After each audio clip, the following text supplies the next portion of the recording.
So without much ado, let me start by inviting Rezal to start his talk. So over to you, Rezal. Thank you very much, Pak Chok and Ibu Lydia. I hope you can hear me well. So thank you for inviting me to this webinar. Pak Firman Witular reached out to me about mid-February to ask me to do this. And I've been friends with Pak Firman for decades, and I've never been able to say no to whatever he asked me to do. So here we are. To be honest, it's a bit of a great challenge to present Katingan Mentaya Project, because in some ways it's very specific, right? To a lot of people, it is a forest carbon project, peat ecosystem restoration with a specific geographic location. But in other ways, it's also multifaceted. So perhaps, well, actually, it is my hope that this presentation is just a beginning for all of us to discuss other many aspects of Katingan Project, from climate, community, biodiversity, to issues like entrepreneurship, carbon markets, policies, and so on. So, but before I turn to my slides, I would like to share something, a story that is a bit personal, just to set a bit of a context.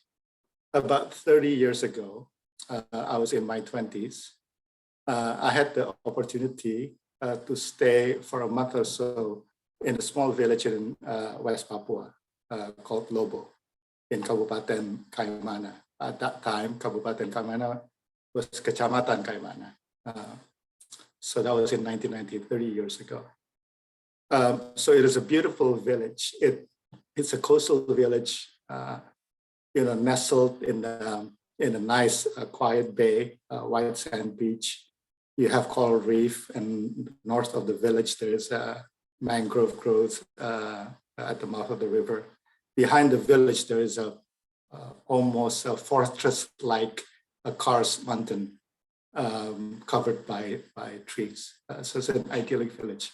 And one day, I think a week into my stay there, a big multinational oil company decided to set up camp in Desa Lobo.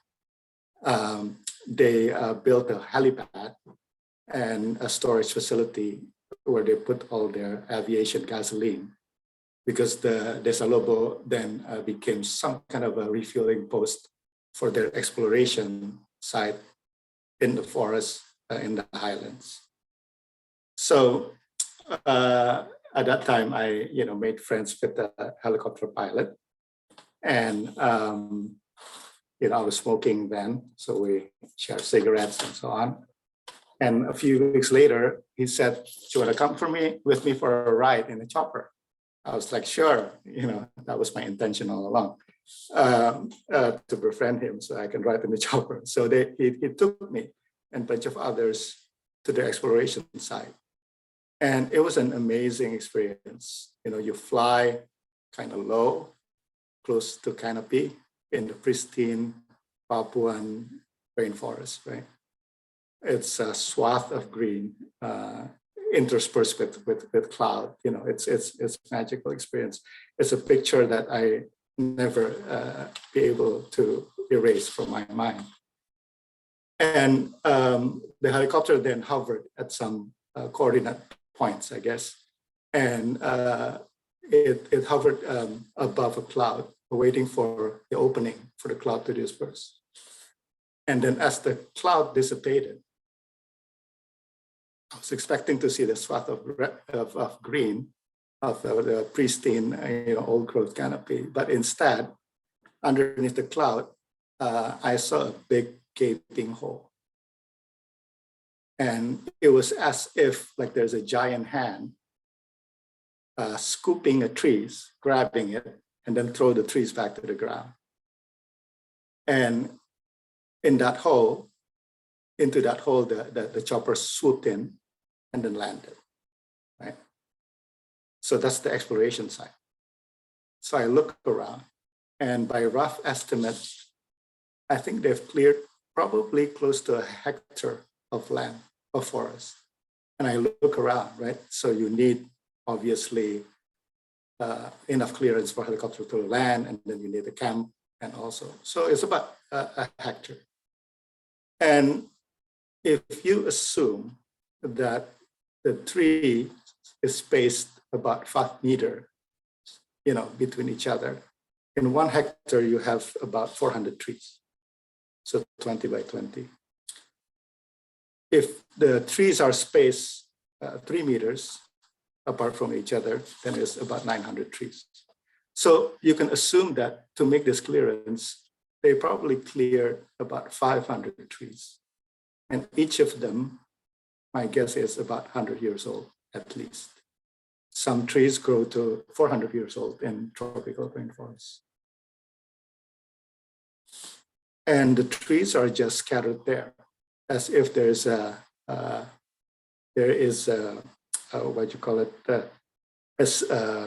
localized hurricane that toppled them. And then it is also not moved elsewhere to be used for timber because it's too remote and it's too hard to move it. So I was sitting there in shock, right? It's something that it was hard for me to understand. And I think it helped shape my worldview after that. How could you create so much destruction to just develop an exploration site for an oil facility so that you can drill a hole as big as a typical round table, round dining table. That's the size of the hole. So back to campus, right? We learn about, in economics, we learn about externalities because we, very rational human beings, are able to come to the right price point if we internalize all the externalities. So that oil price, for example, the barrel did not reflect the actual cost of destruction of the forest at that time. And we also learn at school, like to contribute to that knowledge, we learn methodologies on environmental valuation, like how do you value environmental services so that this thing doesn't happen.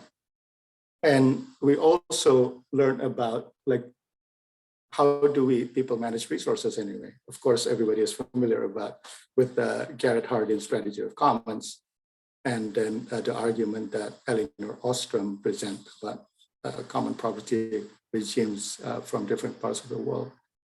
We also learn that in a globalized economy, decisions on natural resources management sometimes are made remotely, not by communities anymore, just like Ostrom observed. Then you have to understand issues like value chain, the international trade rules. People introduce tools like environmental certification, eco-labeling, and so on. So this body of knowledge, have expanded greatly since the 90s. And, throughout the years, I've been participated in seminars. Sometimes I had a chance to moderate or speak in the seminars to talk about the issue of sustainability for many years. And yet, in 2019, Global Forest Watch published a study in 2020 saying that in 2019, we still lost forests at the size of a football field every 6 seconds.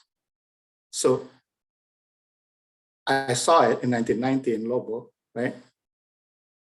And in 2019, 19 years later, almost 20 years later, it still happens every 6 seconds. So 1, 2, 3, 4, 5, 6, gone. The forest that I saw destroyed. So my point is that we've been talking about it, and yet the destruction continues at the same rate as before we talk about it. So it was not until 2015 when I read Pope Francis' encyclical called Laudato Si, I realized that the environmental and social problem that we face is actually a spiritual problem. In the word of the philosopher Thomas Berry, the problem stems from the fact that we deeply believe that nature is created for us, that we're the center of nature.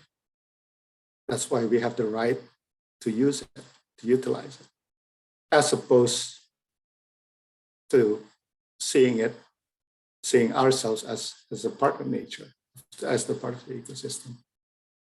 And before we can understand that, I think it is difficult to solve it.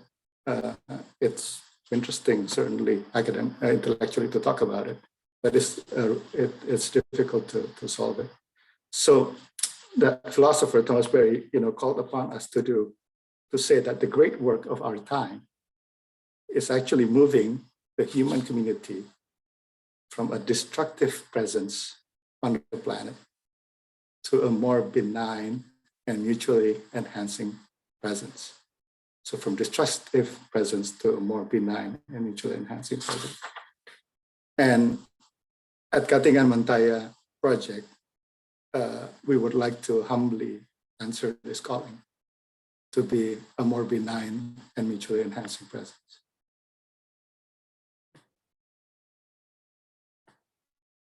I'm sharing my screen now. So back to the Katingan Project after that preface. So at the end of 2007, just before the Bali Climate Conference, with the famous COP, I coincidentally bumped into my university friend, Darsono Hartono. And at that time, we discussed about the opportunity to create a business that is, good for communities and the environment in light of the burgeoning opportunities in the carbon market. At the Bali COP, it was first discussed the possibility of getting carbon credits by preserving forests, and peat swamp forests are the most important one because it was under great threats, and also it stores a lot of carbon.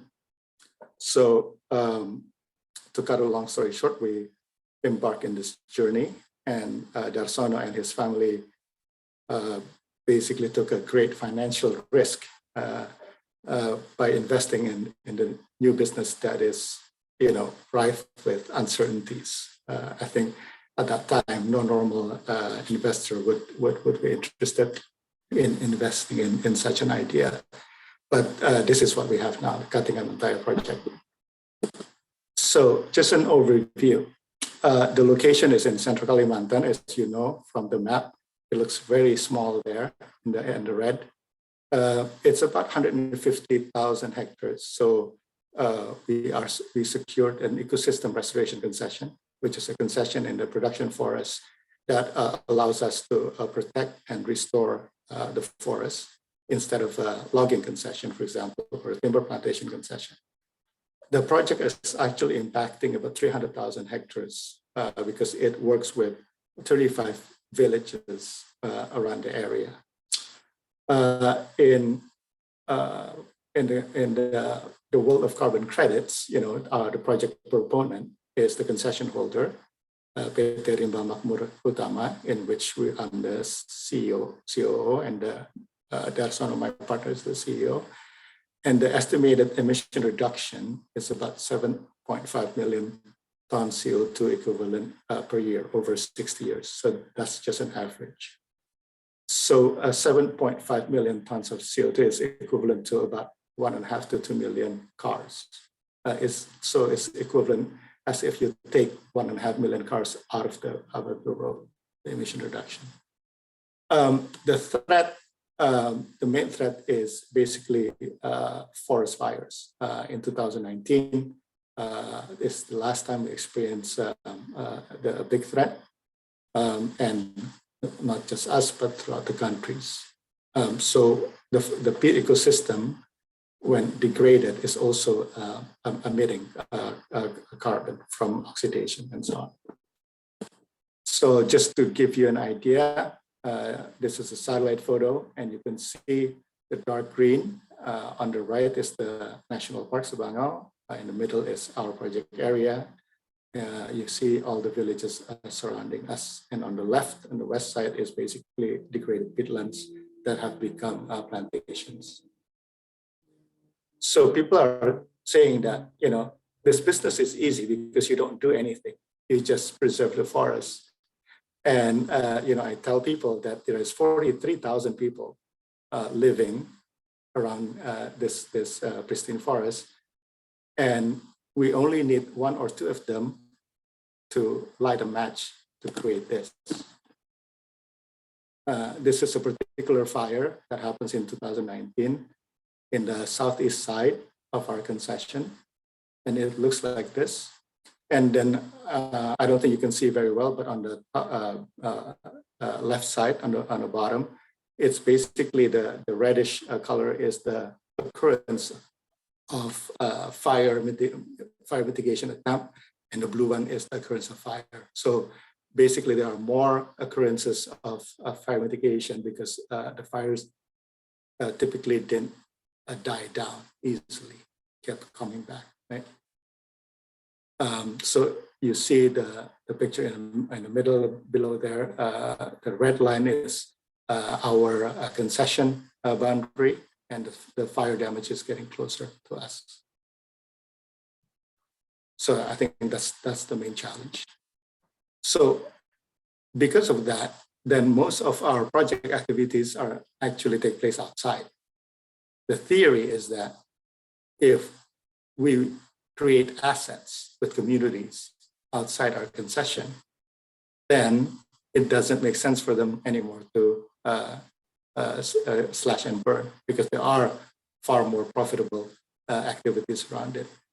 This is very small, but just this slide illustrates the kinds of activities that we do. We do participatory mapping, we do microfinance, we do women's empowerment program, education, non-burning, non-chemical agriculture practices, agroforestry, and so on in these 35 villages.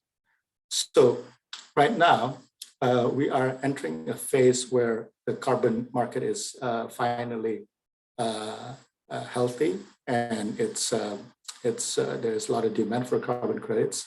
And what do we use is revenue from carbon credit for. So going back to Thomas Berry, I think we would like to have a breakthrough experiments or approaches so that we can have exactly that benign and mutually enhancing presence. Meaning that we are creating economic opportunities, but at the same time, we also restore nature. And because we restore nature, the economic opportunities is even greater. So that's what we define as mutually enhancing. So I think it's beyond sustainability. I think it's more aggressive than sustainability is restorative.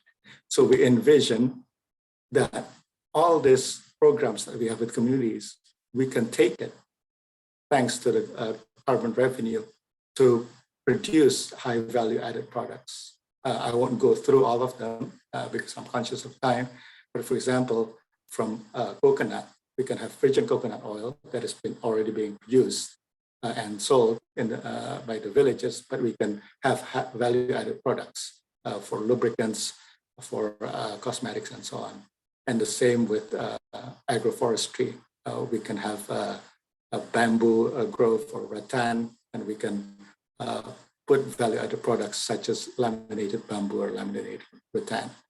And in fishery, we have this particular species, which is ikan gabus, instead of having make it as salted fish or fish crackers, we can make it into albumin, and Gita will talk about it later about this technology.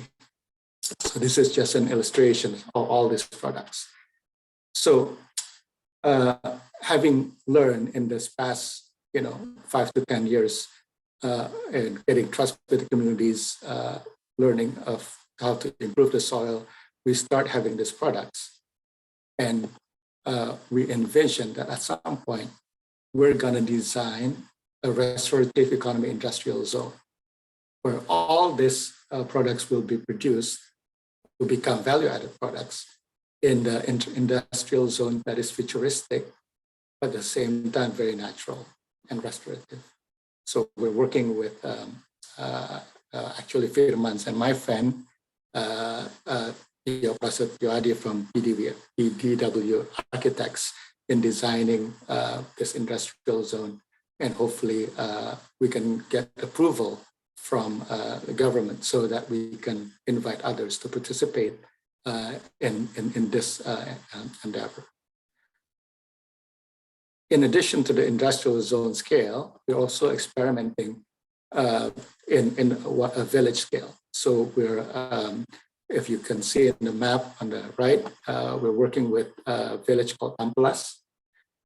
We are developing a solar farm with them. It's about 200 kilowatt. It's the solar energy will then be used for communities, but also to provide energy for albumin factory that is processed from the ikan gabus that the villagers will develop. And so these are the examples of how we use the revenue from a carbon market and basically provide a breakthrough so that we can prove to the world that we can actually develop a new economy that is restorative as a manifestation of our benign and mutually enhancing presence. So I'll just put that quote again, and this is the view from our fire tower in our central post in Katingan. Thank you very much for your time. Thank you so much, Rezal. Very interesting, and I love your starting story about your motivation to do all this. Very interesting. Thank you so much. And now let's move on to the next talk by Ibu Gita. So over to you, Gita. Thank you so much, Pak Arya, Pak Acho ya. Yeah. And thank you for having me, and for everyone that's tuning in. So I'd like to also begin with a personal story that was sort of ignited again when I first met Pak Rezal as well. So I'm an only child. So for the longest time, my family has always told me you don't have brother and sister, so there's no one to love you unconditionally, actually. So you need to be able to make friends with everyone, because otherwise you wouldn't have anybody to count on. And this has been a little bit of an obsession for me ever since I was little. How do we make sure that people understand that by working together, by working collectively, we'll be able to achieve more things? And little did I know that this actually was the foundation of the country and why it was created. The essence of gotong royong is actually inherently us as Indonesian.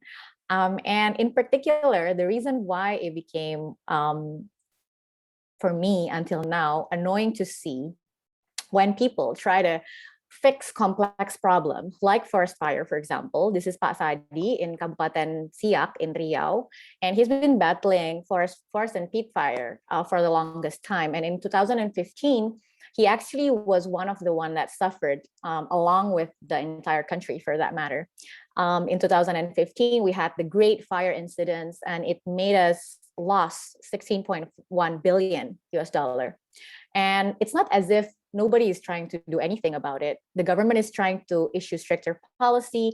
The community are trying their best to actually prevent fire from happening and actually deal with the fire once it's happening. Like Pak Rezal mentioned, companies like RMU and private sector with sustainability commitments are also along in the journey, but they're doing it individually. Even if it's a good effort that is done in parallel, it wouldn't achieve the same impact as if it was done in a collective manner. Even if we see coordination across the stakeholders that all wants to just fix the fire problem, the coordination is not at the level where we agree collectively that by working together, by actually relying on each other, we can solve complex problem like this. And this is part of the reason why I was excited when I hear leaders from districts in Indonesia, in particular from West Kalimantan, Sintang, and in South Sumatra, in Musi Banyu Asin, they wanted to actually establish a forum where they can facilitate collective action to allow government to finally take inputs from individuals, regardless their status, to actually listen to farmers, to actually open up their door for young people to actually contribute. And this is what led us to build together the Association of District Government that I'm a part of right now, Lingkar Temu Kabupaten Lestari. So it is a voluntary thing. Districts can join, but we can also say no to the districts that's joined. There's an evaluation mechanics, and it's a fun to be part of, to understand that we do have a future that's different, to solve this mystery of whether we can build development through the restorative concept that Pak Rezal alluded earlier, that we can actually protect ecosystem while at the same time lift welfare and actually ensure that communities on the ground are benefiting out of the decision making that's being taken at the policy making level. But one thing that we have in common is everybody needs to see before they start acting. Seeing is believing, and everybody are craving for having success stories that we can relate to. I was personally inspired when I first got a chance to see Katingan Mentaya Project, for example. For me, that is my seeing is believing. Actually, that was the first trip that we took before taking on this job in LTKL.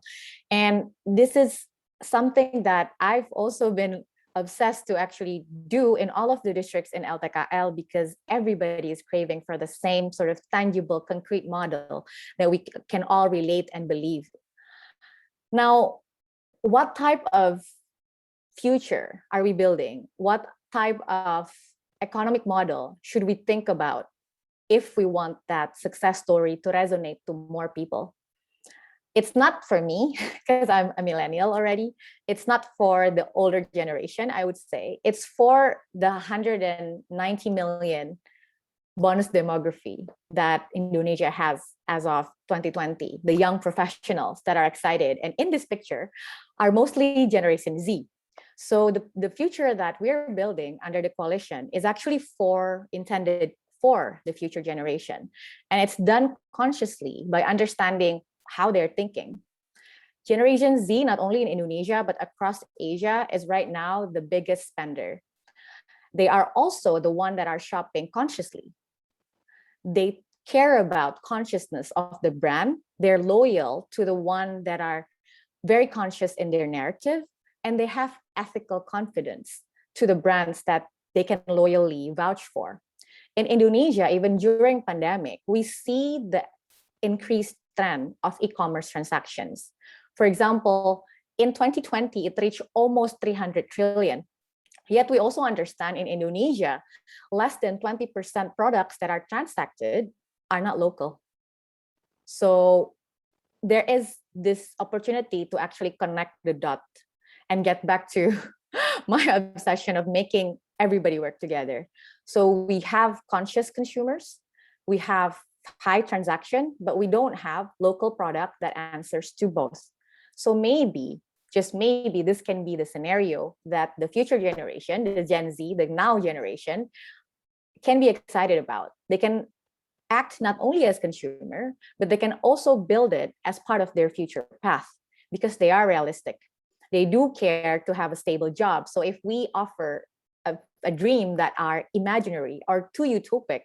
For them, it's not realistic.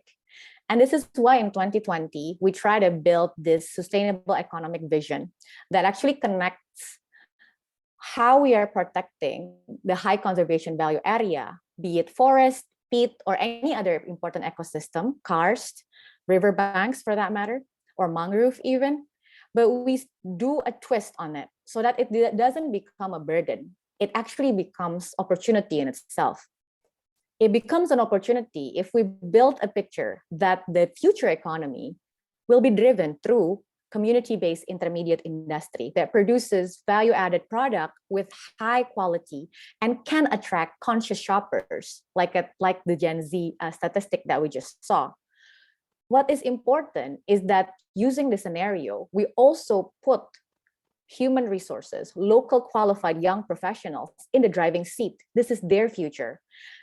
And we allow them to see that by doing good in district like Siak in Riau, they're able to connect the way that they're doing their day-to-day profession to a larger ecosystem of domestic and global market.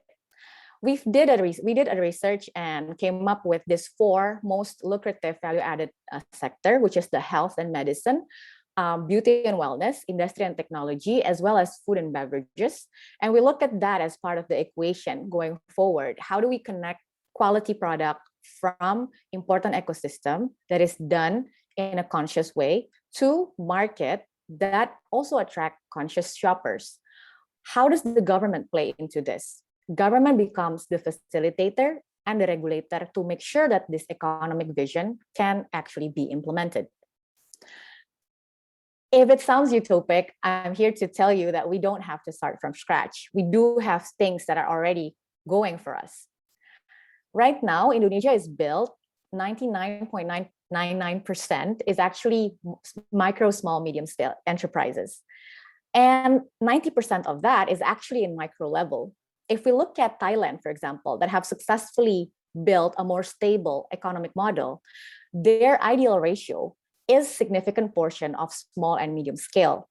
By small and medium scale, we're talking about less than 30 employees. So it's not actually that big. And we believe this can be done because in 2018, we have conducted a study by British Council and Bappenas that have actually identified more than 300,000 social entrepreneurs that have impacted concrete and tangibly for local community, for women, and for youth. However, there are many challenges if we want to bump up from micro up to small and medium scale.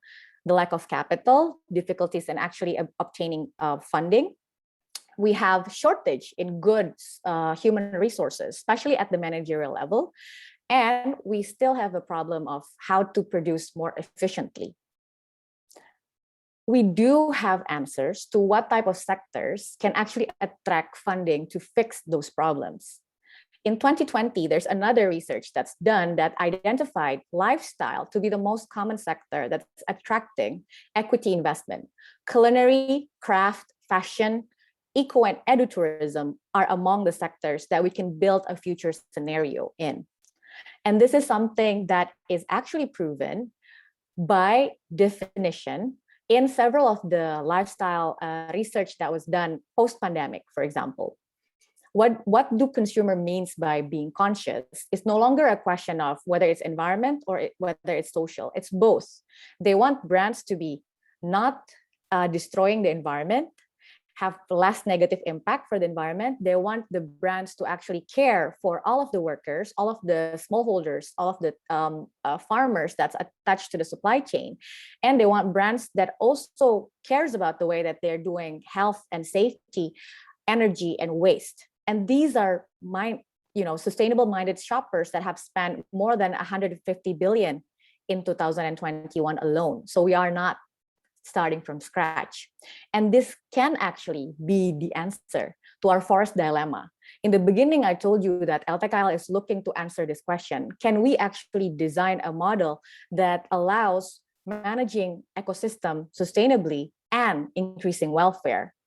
One case study that we wanted you to take a closer look at is our sustainable procurement. And here is why we need to be intentional about creating success stories, but understanding that those success stories should build to a more progressive long-term change through policies, through planning, and through governance. We have the social enterprise legal definition after 6 long years of pursuing, and last month we got it. We do have ease of doing business for cooperative and small medium-scale enterprises in 2021. And most importantly, in 2021, the regulation states public procurement should procure at least 40% from local product. And this has been implemented by the state-owned company that actually mandated all state-owned companies to start buying more local product. It has also been accommodated in the public procurement guidance. However, one thing is not connected. It only states local product and not local sustainable or local restorative product. Meanwhile, the Ministry of Environment and Forestry actually have a guidance to do so. So this is one of the example where success stories from the ground can actually be the connecting factors across policies that are right now disjointed. Hill Fisheries, for example, in Siak, Riau. This company, in one short year, have managed to attract investors, actually get long-term contract, and employ local to be their executives, scientists, producers, and even shareholders as a community-based enterprises. They actually produce health and nutrition product with technology that's inspired by local wisdom, one of which is with ikan gabus, the snakehead fish, like Pak Rezal alluded. They are on track to actually protect at least 16,000 hectares of peat, involving 10 villages and building 3 local innovation centers within the next 3 years. And this is one company alone that is predicting impact. On the other hand, we have fashion, for example. A company in Musi Banyu Asin in South Sumatra right now is turning waste coming from the Gambir factories to Jakarta Fashion Week worthy of clothing line, to lifestyle brand that's worthy of being showcased globally, and building a happy community in the middle. So these type of success stories can actually be the convincing factors to move forward the sustainable procurement agenda. But we have to do it integratedly. Although every success is happening at the smaller scale level, at the grassroots level, at the village level, such as in Desa Tampelas, in Desa Dayun, in Siak, and in other villages across our districts, this success, if done intentionally and integratedly, can actually influence the way the government is doing their planning, their spatial plan, their development plan, and their investment plan. It's already happening in Siak, for example. It can also inspire them to issue more progressive policy and regulatory framework. Right now, we're pushing for that sustainable procurement regulation in the district of Siak, and they're actually already allocating ecological fiscal transfer down to the village level for community-based enterprises. It actually becomes the motivation to connect the dots among the stakeholders, large-scale companies, small, medium-scale enterprises, young professionals, academicians, government. They all come together to jointly act on the financing challenges, on the capacity challenges, on the promotion challenges, R&D, and even marketing challenges within an innovation centers. So this is the future that we want to build. And it is already happening because it's not only happening in anecdotal numbers of districts. In 2020, we did this research of 53 subnationals in both Indonesia and Malaysia, and at least 50% have committed to sustainably managing their land. And 19 out of that is actually already issuing regulation. So the trend is going upwards. And this is not the future we want. We don't want 1% to control the economy of the country and have to rely on that 1% to define what this economy needs to look like. And it is realistic to start designing a different one. Instead of 9 dragons, we can have 9 million dragons. 1 million even would cut it. This is Feli, our leaders from Dayak Iban tribe in West Kalimantan. She is actually talking to our president, convincing him that there is a future that's feasible, that's realistic, that can be integrated into the investment plan of the national government, of the provincial government, and at the district level. This is fairly convincing him that by investing on nature-based solutions, by building economic model that relies on community-based enterprises, Indonesia can have a more sustainable, restorative future. Thank you so much. Thank you so much, Bu Gita. Very interesting, impressive presentation. So let's now move to question and answer. I see there are two questions already from Mbak Rini Astuti and Mbak Dayu Reso Sudarmo. Let me check if they can ask directly their question. Mbak Rini, are you there? Yes, but it's very noisy, so just not leave, please. Thanks. Or you want me to read? Yes, please. Okay, I'll read Mbak Rini's question. This is a question to Rezal. Bear with me. When I interviewed Mas Darsono in 2013 for my PhD research, he mentioned how difficult it was to get ecosystem restoration concession. Do you think the current forest governance situation makes it easier for investors to apply for ecosystem restoration concessions? What are the challenges in finding carbon buyers and tackling Indonesia's bureaucracies in doing so? Second question is, your restorative industrial zone sounds really interesting. Do you think there is a big interest from investors to conduct similar ventures like your project? My research is looking into green investments in Indonesia's forest frontiers, either big or small, and I'm really appreciative your insights on this. So over to you, Rezal. Thank you for the question, Mbak Rini. The answer is yes, it's easier now to get PRC. It was difficult for us for several reasons because we're one of the first. So all the regulations were not in place yet. And the regulations that were in place were regulations on logging concession. So for example, we were required to have AMDAL, whereas it is a restoration project, right? So the impact, the environmental impact is actually good. So things like that. And I think right now it's much easier because the regulations are more supportive as the interests grow. In terms of finding a market for carbon, I think the demand is quite high, but I think the buyers are looking for quality products because it is something that has a lot of scrutinies. So our project ourselves, we got a lot of scrutinies from different stakeholders, and we welcome that because it help us improve methodologies and everything that I do, that we do in the field. By the way, Pak Darsono, I think is also in the audience, so maybe you can help answer the question as well. Thank you. Next question is from Ibu Dayu Reso Sudarmo. Sorry, I forgot to answer the second question. Okay, go ahead. So yeah, it is our hope that the restorative industrial zone will get interest from investors because not everybody wants to do carbon, right? Because it's too difficult to understand. But if you want to build, like for example, a jamu factories based on all the spices that we produce, employing the techniques of non-burning and non-chemicals, yeah, of course we welcome that. You know, if somebody wants to put the albumin factory at scale, that's welcome. We have a huge amount of rattan that is cultivated sustainably, of course, because it is the tradition, and we can create what I showed before, basically a strand woven rattan that becomes plank. So you can market rattan as similar to timber, except that it's renewable. And you can do the same with bamboo. You can do the same with softwood.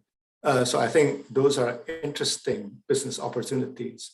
And by investing in the area that is already next to where we are, then they get the brand as a restorative, as supporting the restorative economy.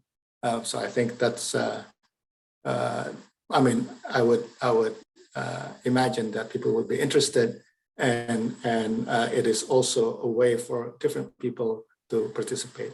But I would encourage to actually invite the younger generation of investors, like Gita mentioned, to participate, because I think they're more innovative, they understand the issue deeply, and it's not just about making money to them.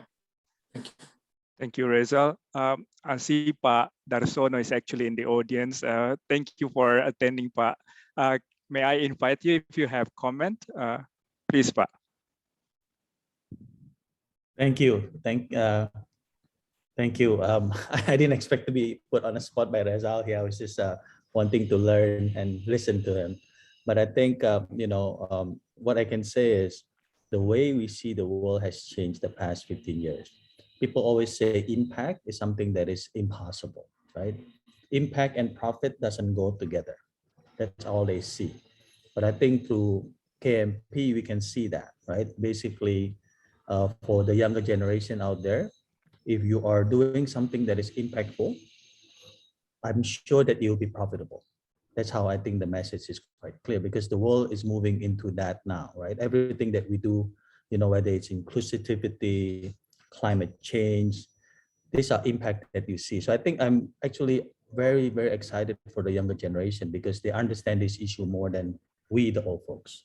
So I think, and it's proven through the carbon credit market, right? The market has grown tremendously the past few years because there are needs for that, but also they see the benefit like a KMP does. That is it's a new breed of business where technically we have to be transparent, we have to be accountable, and we have to also be innovative to move. So I think thanks to Rezal for pitching this idea 15 years ago to me to start this endeavor. And I think, our job today is to inspire more people to learn. So I think KMP, one of the strengths that we do is we always welcome anybody that want to join us, to work together with us, to contribute, and to show to the world that we can do this together. Thank you, Pak. Let me read Mbak Dayu's question. Despite all the impressive programs and activities RMU is doing, some areas in the southeast section of RMU were burned in 2019. Any particular lessons with regard to the causes of fires and how they were addressed? For example, communities still burning despite various alternative livelihoods approaches or support. Or do you know what went wrong? Thanks.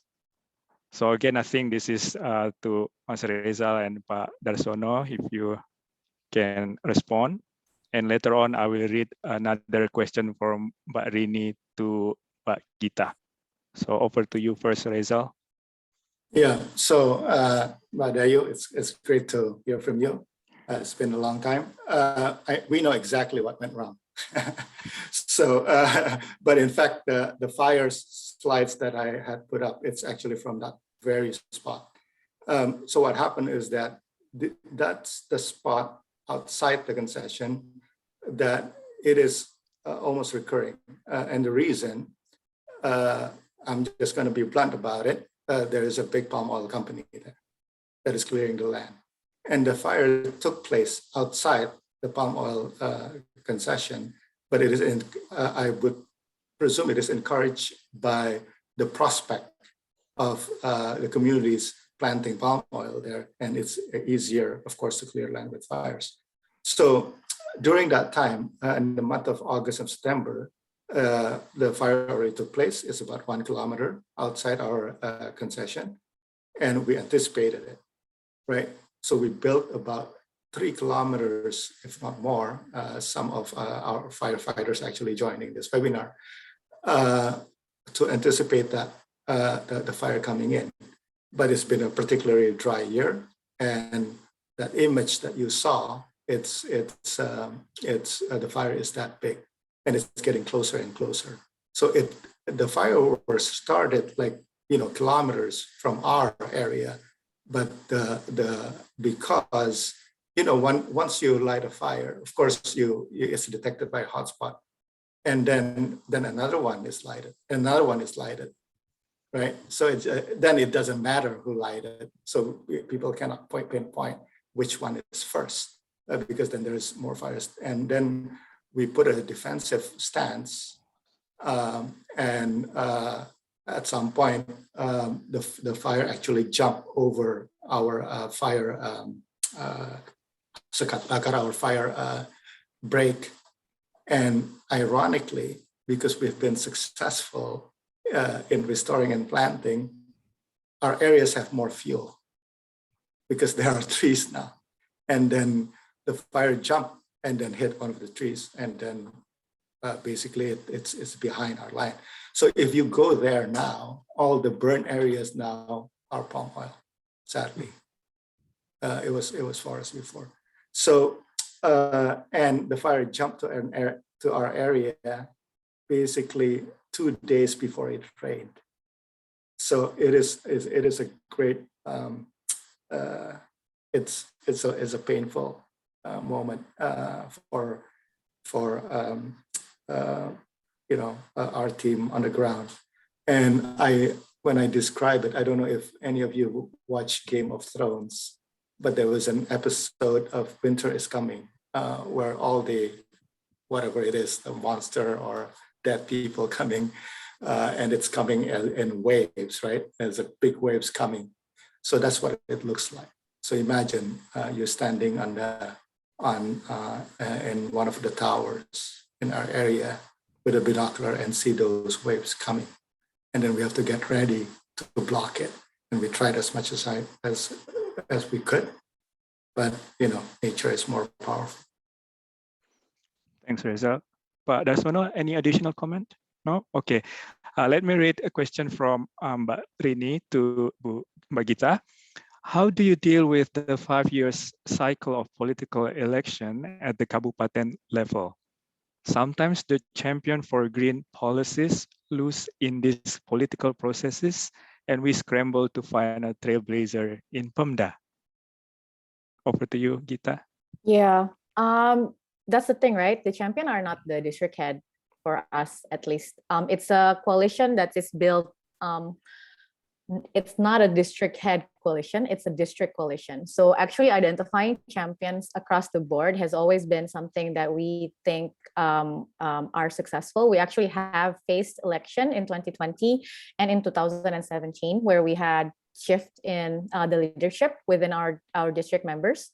And what have saved the agenda and have allowed the agenda to continue is by actually investing to work with bureaucrats within the agencies.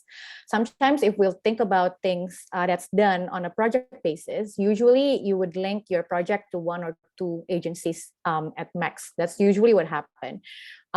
In our case, because we have to work as a secretariat, we ended up trying to look at the 30 plus different agencies across each districts and identify if we want to implement that sustainable economic vision that we all designed together, then we need to involve at least on average 13 to 15 different agencies, and each have to understand why this is important for them as well, but not from our perspective, from their perspective.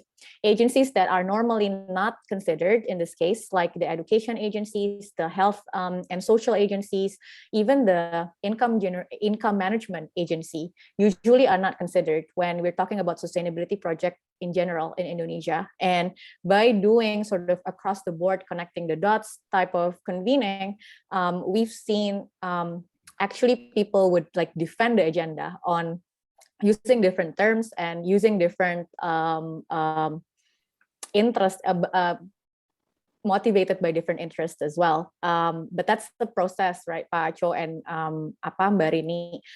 You really need to try to think systematically, but at the same time, use your empathy to understand what is it that each of the agencies wants to achieve and how does this sustainability or restorative vision can address those goals from their perspective. And the last part that we maybe shifted our strategy, Pak Darsono is our board actually, so he also gives us input on this particular matter because he's always conscious about political cycle and it's such a shame if all of the things that we've invested on are like scrapped just because of the change. So ever since 2020, we've shifted 50% maybe our energy and resources to really work with the young professionals, the 17 to 35, because they are the constant common denominator. Political leaders can come and go, bureaucrats as well, but if we manage to attract the local young promising entrepreneurs and professionals to actually still do awesome work from their own districts, then that is the future. That is the legacy that everybody would want to protect, and we are already seeing it.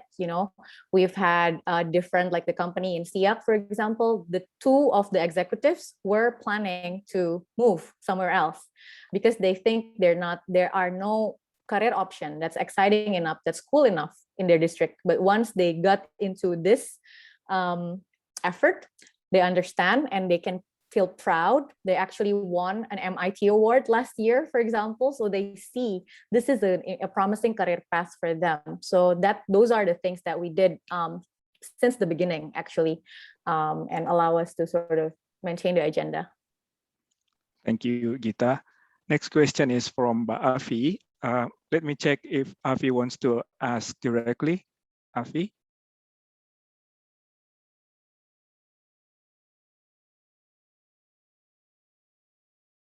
Yes.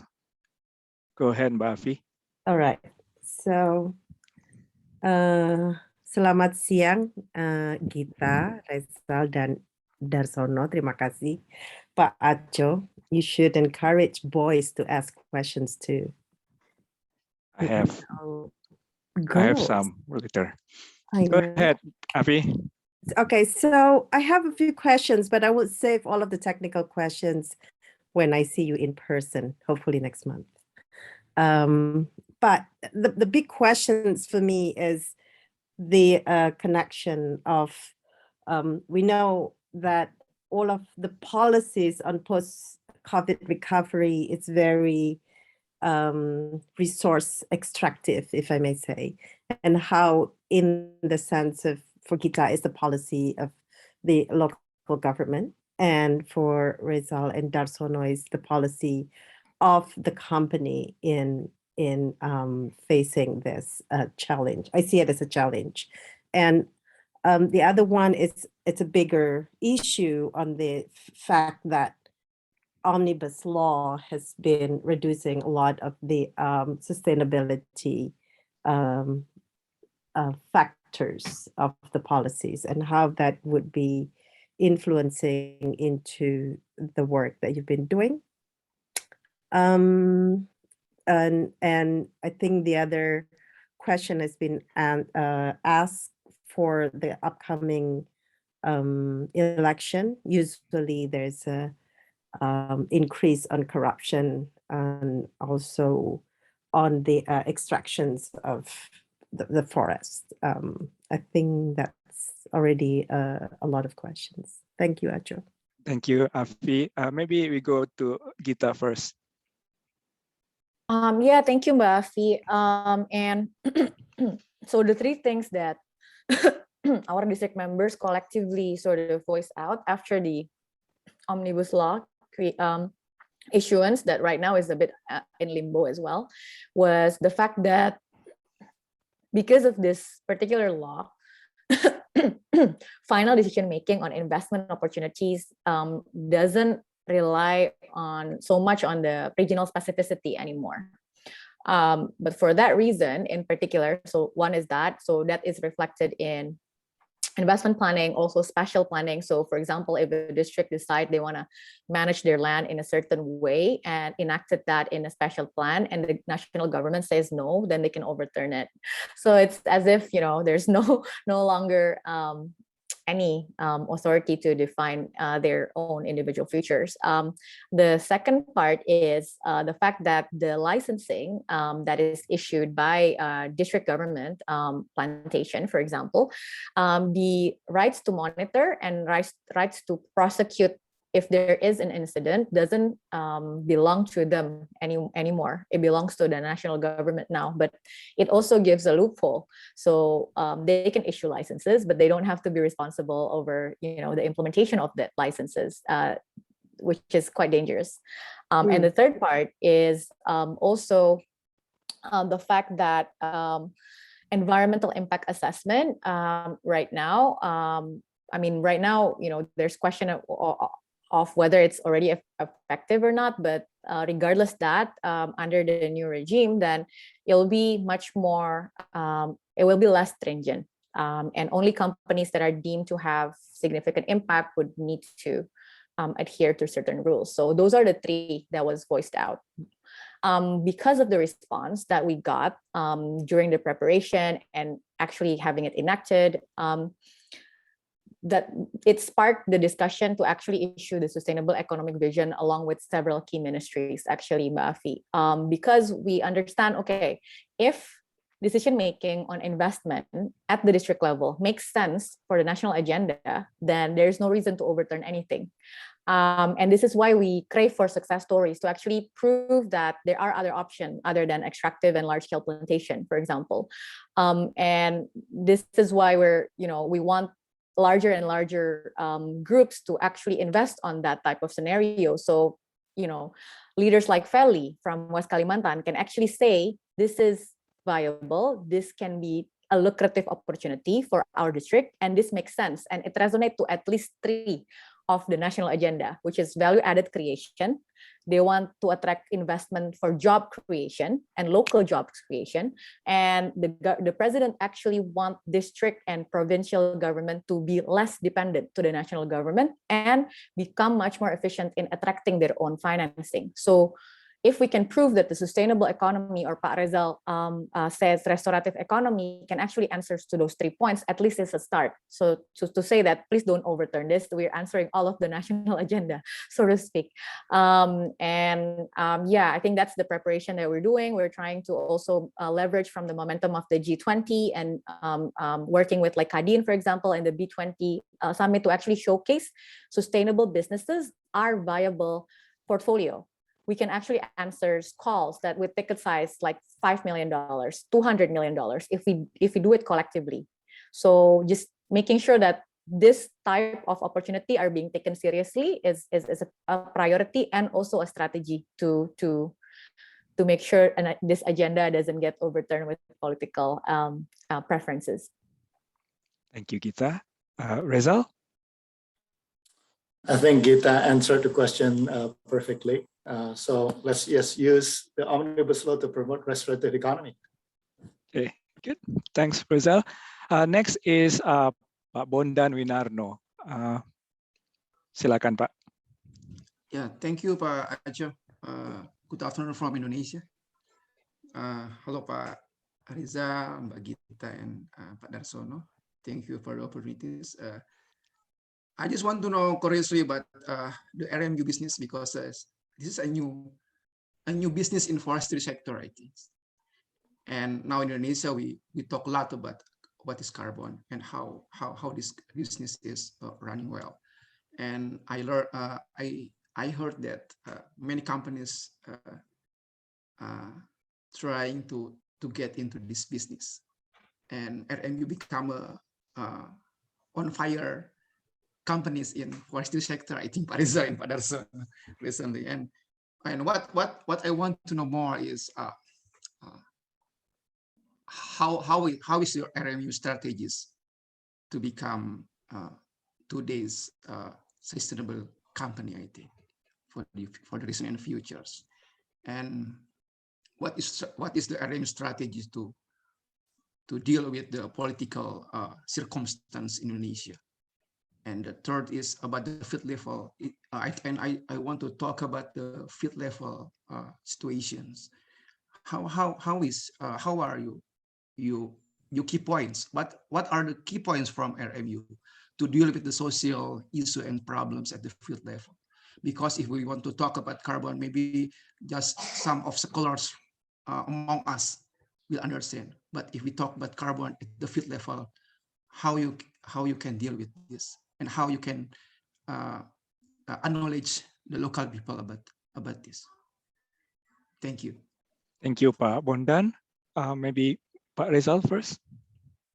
Thank you. Actually, I would like to take this opportunity to answer both Mbak Nova's question about how to get verified carbon credits and the policy, because it's about carbon, right? And Pak Bondan. So okay, in because that it was- case, for the benefit for the audience, let me read Mbak Nova's question in that case, so you can yeah, address because both. it was Yeah. skipped. Yeah. So Nova's question is, first, how do you measure and get the verified carbon credit to be sold? And second, with the new policy in Indonesia, all carbon credit can only be sold domestically. Does this mean Katingan can still sell the carbon credit abroad? So that's Nova's question. And back to you, Yeah, Rezal. so first I'm gonna answer Pak Bondan's question about the key points with the communities. So it's actually very simple. It's that you build trust. That's the key point. And then you move at the speed of trust. So if the trust is not there yet, don't move too fast. But if you build if the trust is there, you can move as fast as you can. So move at the speed of trust, right? And the only way you can sense that is by being there. So Pak Darsono and I frequently go to the field, especially before COVID, and to establish that. So everybody has Pak Darsono's mobile number. Not everybody end up calling him, but the trust is there anytime it's needed. So that's the key point. Back to carbon markets, and then it's related, because if you don't have this trust, it's hard to have a viable carbon credits, because as you know, if you don't have the trust, the risk is higher, and then it only takes a handful of people to start a fire, a big fire, for example, that would compromise your carbon story.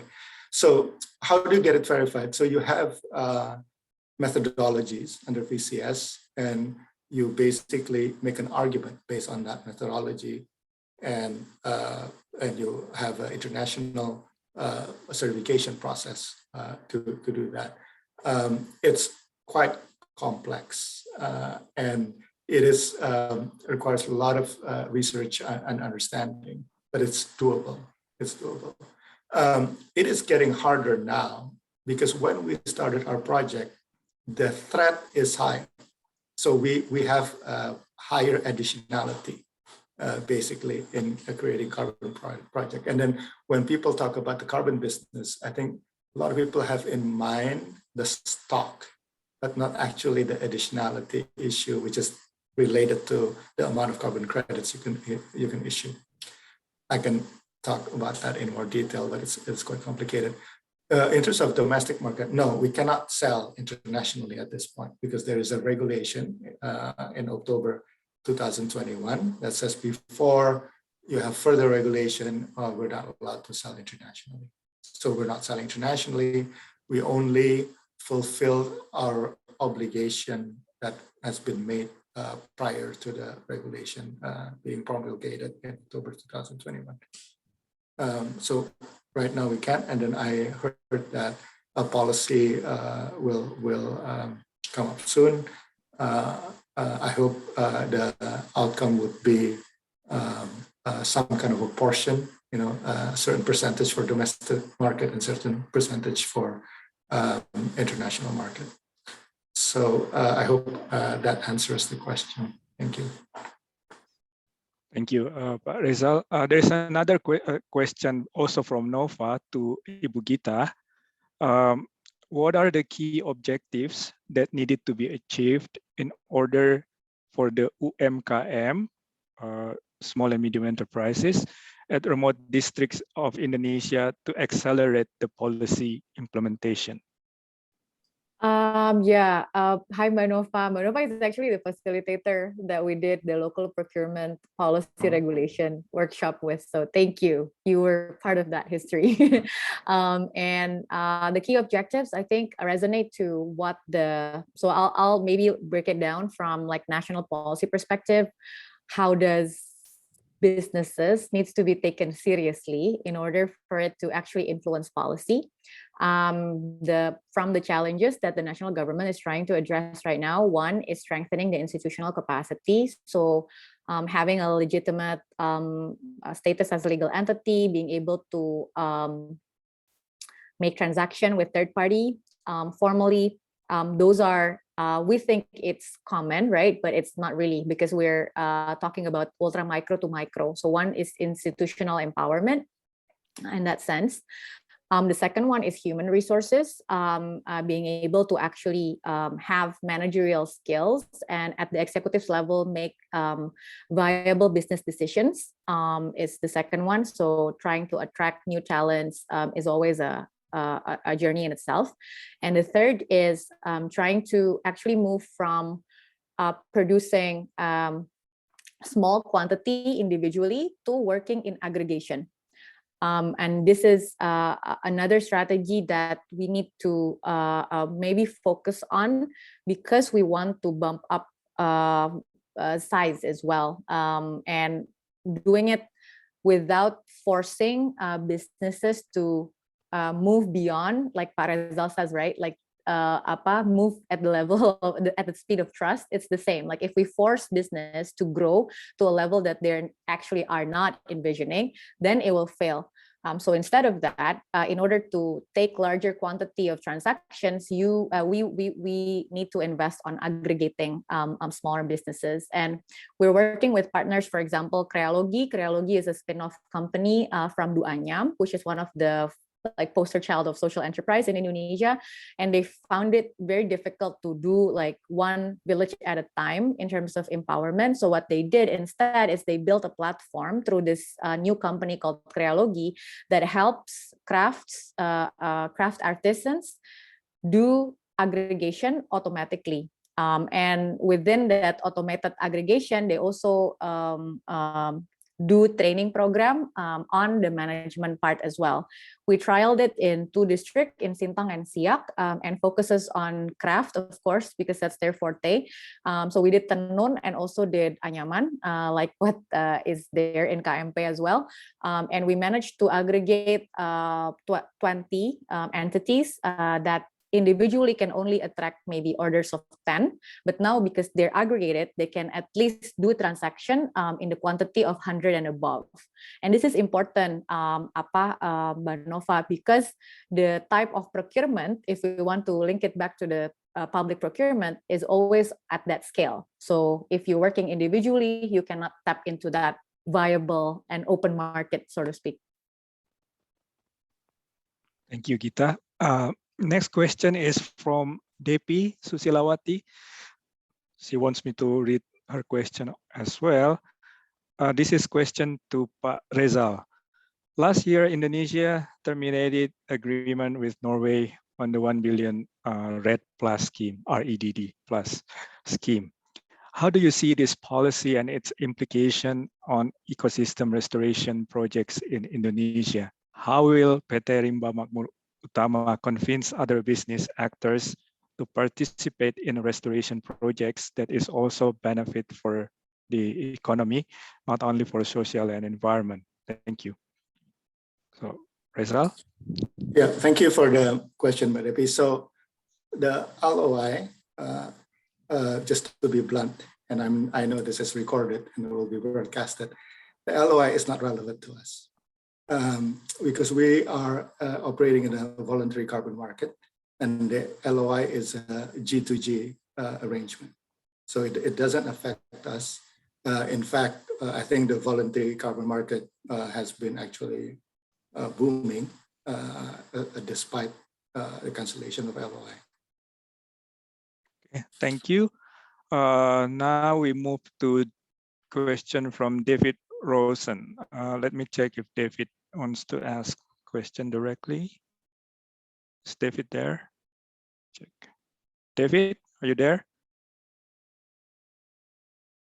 No, okay, I'll just read. Oh, okay, I'll read his question.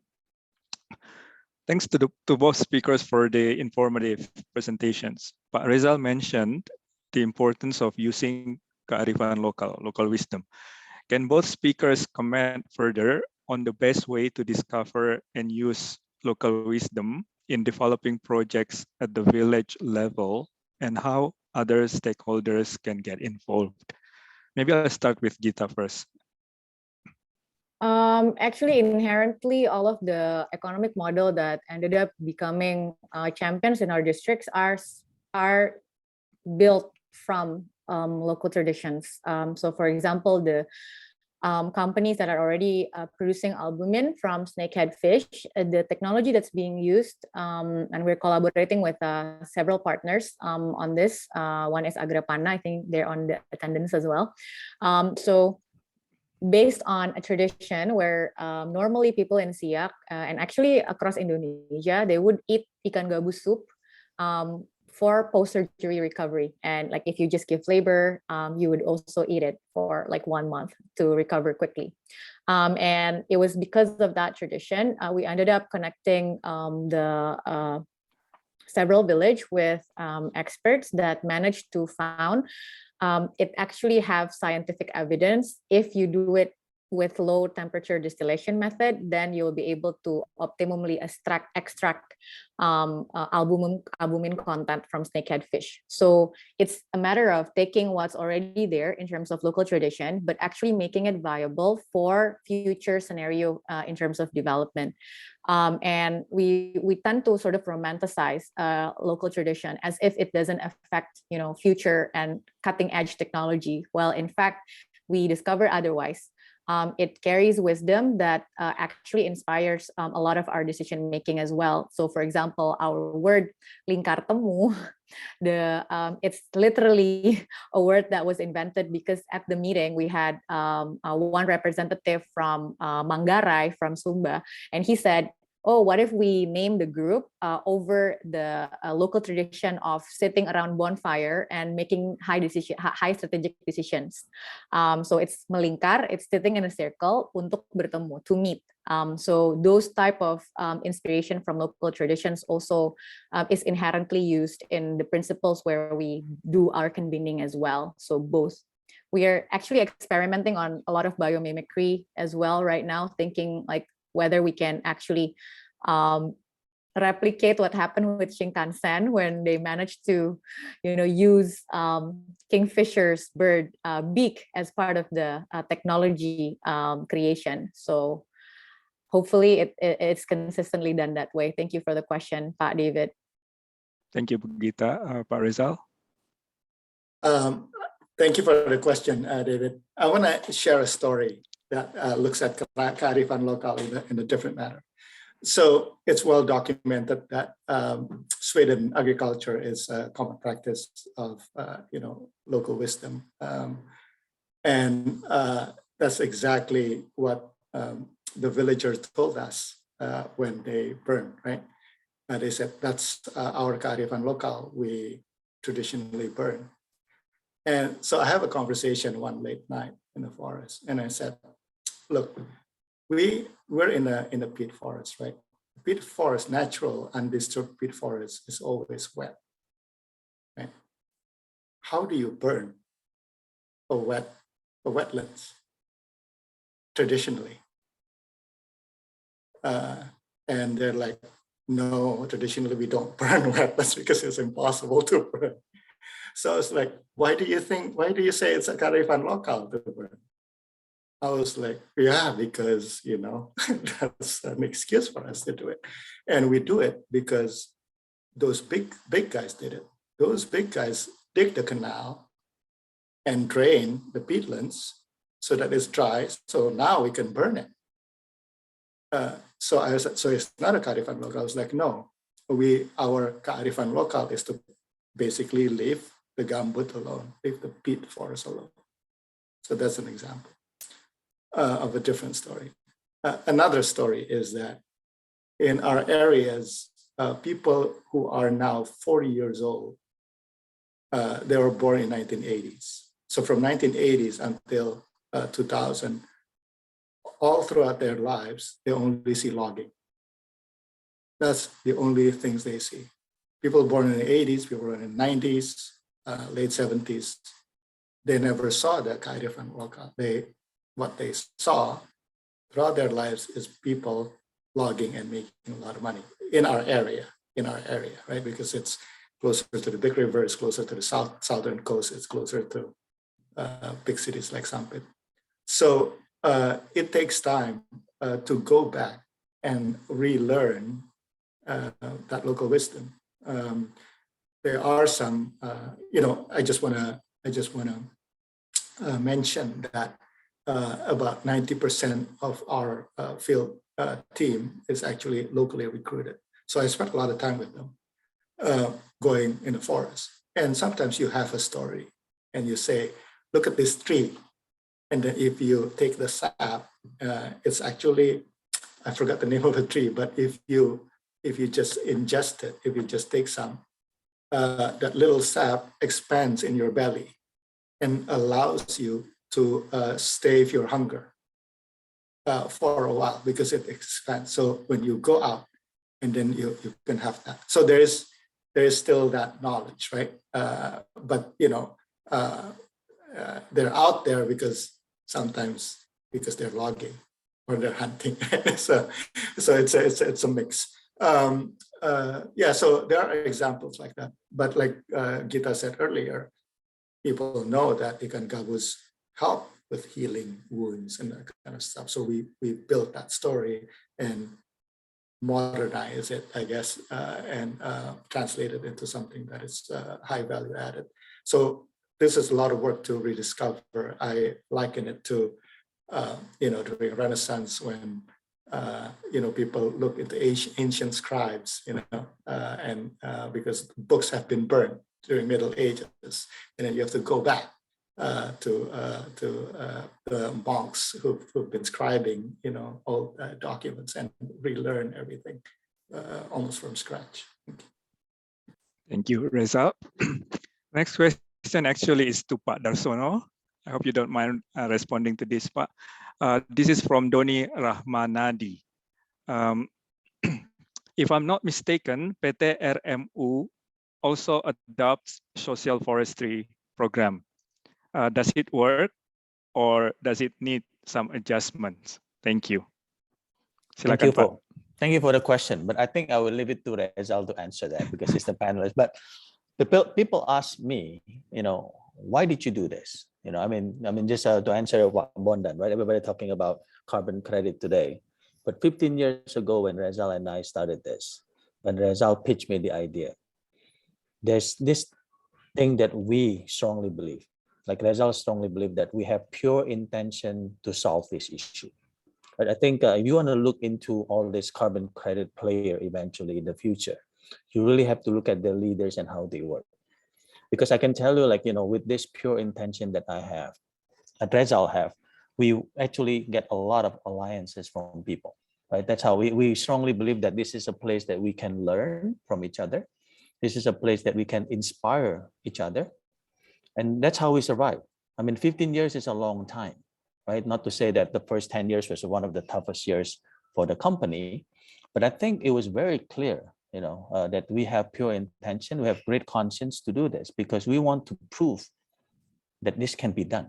Looking back, Rezal and I have no experience in managing land use. Right now, here we are managing the largest project in the world. Only with the dream like that, the inspiration that we have, and all the support of the people, even here today, Mbak Afi, Mbak Gita, everybody throughout this 15 years, I really have to applaud you guys for giving that energy. But that's what we want. We want to create this energy moving forward, so that we can get this right this time. Humanity have exploited this earth for too long. I think it's time for us to restore it, but we need your help to work together because it cannot just be me and Rezal. It's a lot of work that needs to be done. So I will leave it to Rezal to answer that social forestry question. Thank you. Yeah, thanks, Pak. Rezal, you want to comment on that?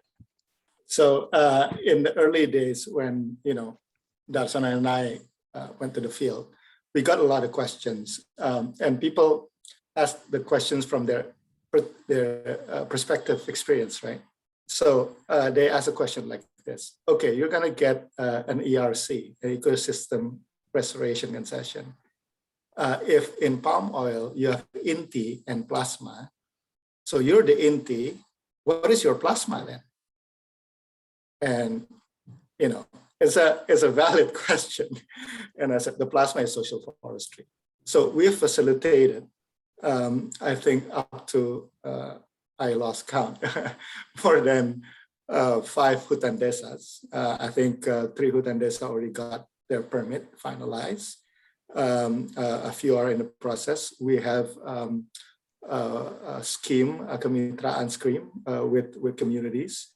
And it's been going great. We work with partners, like Darsono said, with NGO partners that help facilitate that process, and we always support.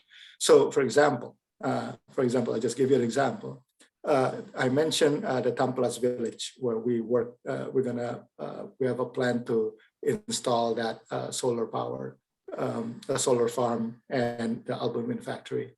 The reason we went there is because they've secured hutan desa, where other villages around them have basically the neighboring villages are more pro palm oil, but the village of Tampelas held on, and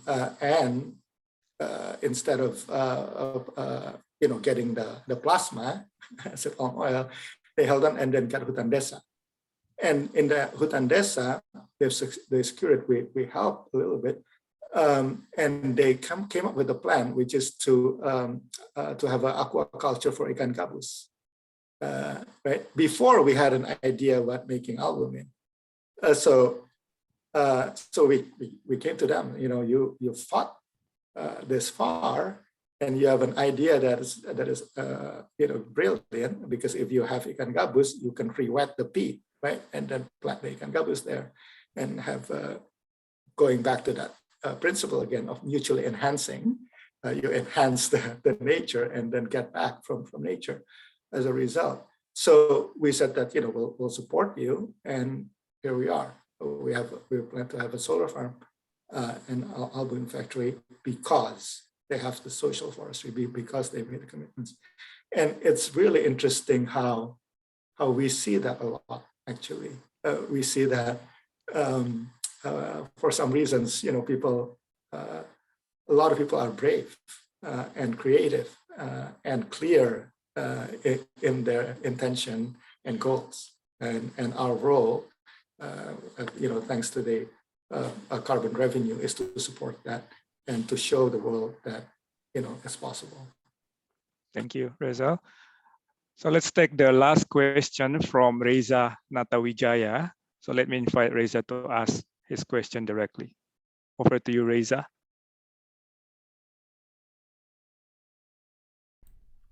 Right. Hi, can you hear me? Yes. Okay. Thank you for the opportunity and the wonderful presentations. I have a question, a more general question, since we already have very high quality and very specific questions. To both speakers, how has availability of energy, for example, electricity or heat, factor into the success of your partners and efforts? Do renewable or sustainable distributed energy generation, such as solar and wind, play a significant role in enabling them? Or is grid access to energy sufficient and preferred? Second question, this is a little bit of a tangent, an extra one, if time allows. Your goals are quite positive. I don't think anyone can argue the contrary. However, are there any instances where you meet opposition against your movement you can share with us today? And what are their reasoning for their opposition? Thank you. Thank you, Reza. Again, I'll start with Gita and then Reza. Go ahead, Gita. Yeah, so maybe I'll start with the first question. In terms of energy, because we are very much focused on building the value-added industry, it plays a big part to look at using energy for productive economic use. And because a lot of the time, the production centers would be located in much more remote area and village level, it needs to be a combination. Sometimes grid option is not an option, so you need to move off grid, like what Pak Rezal is planning for Desa Tampelas. It's a bit of a similar concept as well. But if we work with the local community that have actually invested on their own energy source, so for example, in Sintang in West Kalimantan, there are already a movement of indigenous and local community build for ultra micro and micro hydro. So it's there already. What we need is to further enhance the way that they've been using energy or ramp up capacity so it can be used both for like day-to-day activities as well as to support production, more productive economy. At the same time, I think to be wise, we don't look at it like one village at a time. We look at it as clusters of village that can share production facilities together and focus on the energy utilization there. So usually the clusters of village would consist of 11 until 20 villages that have agreed on a joint action plan. It hasn't happened yet, but fingers crossed. This is the way that we've been planning. So we don't have to like spread across too much, and people can actually make use of one facility to be shared. With that said, whether it actually affects sort of our work with the planning and the policy part, one of the biggest problem right now is, you have the national energy plan, and it needed to be translated down until the district level. But the problem is at the district level, there is no clarity which agency needs to take charge on this authority. So majority of the time, unless you have companies like RMU that is trying to fix the problem for you, you're a bit stuck. So maybe looking at it as a solution for also policy recommendations, if we manage to implement it one village cluster at a time, it might be a model that can actually be integrated into planning and policy as well. So that's the energy part. In terms of the second part, it also depends, positive from which angle, I guess, Pak Aco. What we try to do, at least with our district, is stick to the common narrative that is combining what is actually needed and what is actually wanted by the constituent on the ground, not only the government, but also the local community, the young professionals, the one that will be there day in and day out. What do they want? What do they need? What are the potential that needs to be upscaled? But at the same time, looking at national goals as well. We have amazing goals, right? Like we have the NDC, we have the SDGs. We now have a lot of like sustainable investment discussion going on. So just to connect those two, if that is considered positive, then we're like, okay, yay. But opposition, it also depends from like which perspective you are looking at it from. I guess one thing that I will share to answer Mas Reza is I've been using a lot of like empathy mapping as a very useful tool. So every time we talk about think about narrative, if we think about things that we want to do, we never think about it from our perspective, but we think about it from whoever perspective that we need to convince, so to speak, creating value proposition, but doing it through empathy, I think is the key. Thank you, Gita. Rezal, last but not least. I think Gita has answered the energy problem really well. I just want to go deeper on the technology side. So I think what is not very much developed is the biomass potential, right? So every time I talk to an energy expert and ask about biomass, they basically create that you have to make pellets first. And then you can feed the pellets to generator. And I said, that's a bit strange, And you realize that the reason people make pellets because they are trying to supply the coal power plants as a cogeneration, right? The pellets. So they already have the machineries, that kind of stuff. So that's all they know. And my feeling is that it should be the other way around. It should be that the generator follows the fuel. For example, if we have coconut shells in our area, we have 10,000 hectares of coconut plantation owned by communities, and they burn the shells every day, right? Why can't you make a generator whose fuel is coconut shell without having to turn it into pellets? And we're smart people, right? We can make that happen. Luckily, people start rising to that challenge.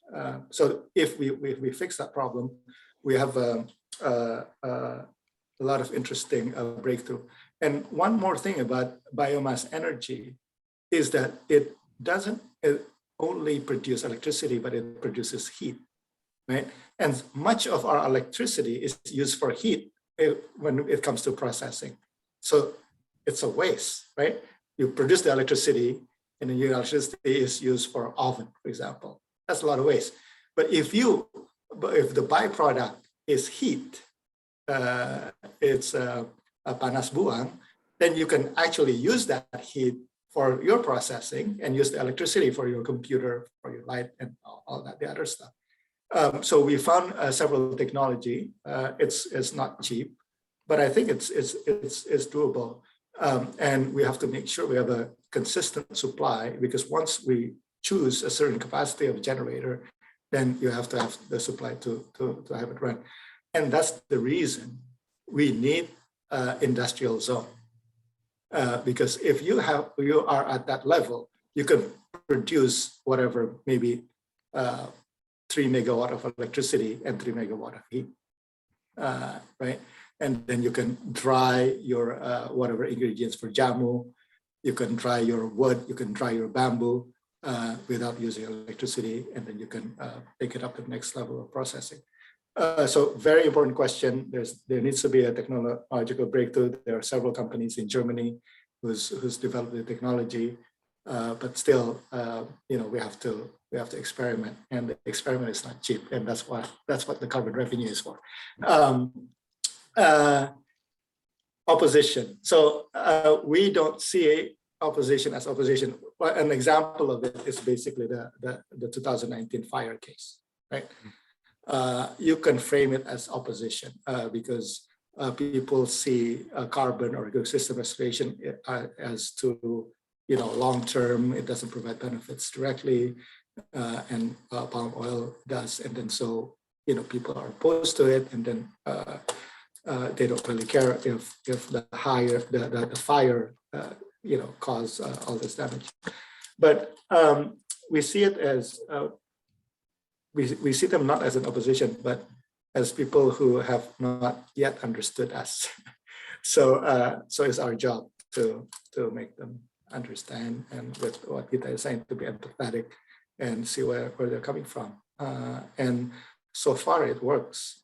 So far people who have opposed us have become our fierce defenders so far, and it's fun to talk to them.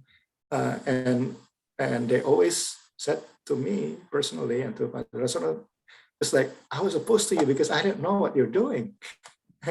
Once we know, then it's clear. Yeah. So it's about that old Indonesian saying, tidak kenal maka tidak sayang, and that's the reason we spend a lot of time in the field. Well, thank you so much, everyone. Our time is up. Actually, 9 minutes over time. My apologies. So, ladies and gentlemen, our guests have been Pak Rezal Kusumaatmadja, Ibu Gita Syahrani, and also, of course, Pak Darsono Hartono. I'd like to thank them all. Thank you for your time. I know Pak Rezal is dialing from California, so it's late night there now. Thank you for your time. And also, I'd like to thank all the participants. We have more than 100 participants today. Thank you for your questions and responses. And with that, let me hand this back over to Lydia. Thank you again. Thanks, everyone.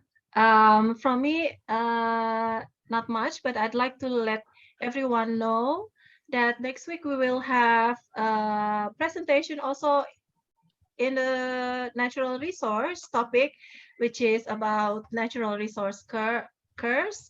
Are natural resources a blessing or a curse for the case of Indonesia? And this is by Professor Halhil and Doni Pasaribu. So you're welcome to attend. This is part of our Indonesia study group series, which is held in Canberra, and definitely never get 100 people to attend.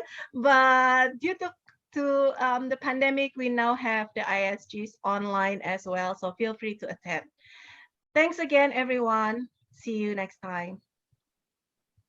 Thanks, everyone. Thanks, Magita. Yeah. Thank you. Thank you. Sampai jumpa. Thank you. Thank you all. Yeah. Thank you. Sampai jumpa lagi. Thank you. All right, I'll close it. Ajo. Bye. Bye, Rezal.